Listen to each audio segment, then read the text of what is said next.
And breaking overnight, a head-on crash sends 4 people to the hospital, and we now know one of the people is in critical condition this morning.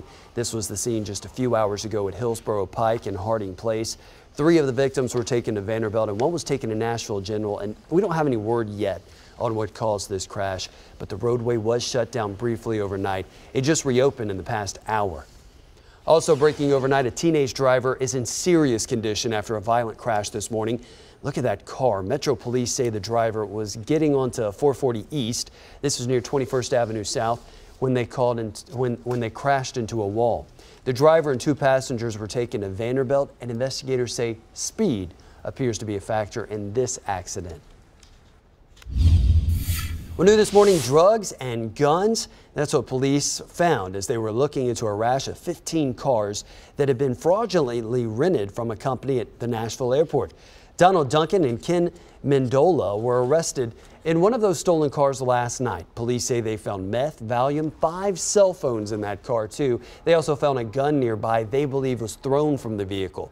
Mendola later told police he was paid $100 to drive the car from Paducah to B&A. And just yesterday, you remember we told you about a woman who police arrested for fraudulently renting cars from Avis back in May. In that case, police say they were still looking for 3 other women for stealing cars that same weekend. And Lebanon police are investigating after a person was hit by a car just outside the fairgrounds.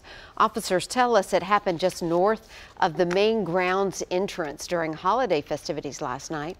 We don't know exactly what led to the crash or how the victim is doing this morning. And tragedy on the water. A boat crash claims the life of a Tennessee woman. It happened on the Cumberland River near Ashland City yesterday. Witnesses tell police she was operating a personal watercraft and tried to cross the path of a boat when they collided. Unfortunately, accidents on the water are common on the 4th of July. Last year, 9-year-old Drayton Sims drowned in the Duck River in Shelbyville. Drayton and his 11-year-old brother were swept away while swimming. Now, Drayton's brother was saved, but the family gathered yesterday at his grave to mark the anniversary of his death. People are also looking back and remembering former Tennessee Titans quarterback Steve McNair. He was murdered 9 years ago this week. Police found him and his girlfriend, Shahil Kazemi, dead on the couch in his condo. Both had been shot. Police later said this was a murder-suicide, and they say Kazemi had just bought a gun a few days before that, and she had complained to her co-workers that she thought their relationship was over. Since his death, McNair has been inducted to the Tennessee Sports Hall of Fame.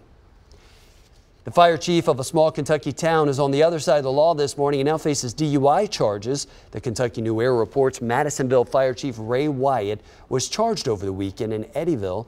Wyatt was promoted to fire chief last year after 26 years of service, and no word yet this morning on how this could change his role as chief.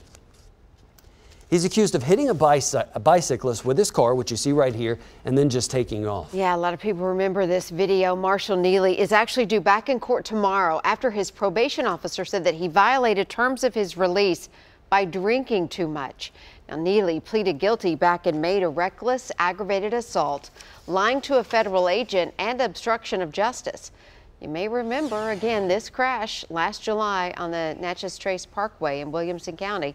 Neely first said he had no idea he'd hit anyone until he saw the video. Rather, he was the one driving that vehicle. As part of the plea agreement, Neely was set to serve 10 months in prison, followed by 3 years supervised release. Now, he was scheduled to appear August 17th, but will now be due back in court tomorrow morning so a judge can consider the violation of his release.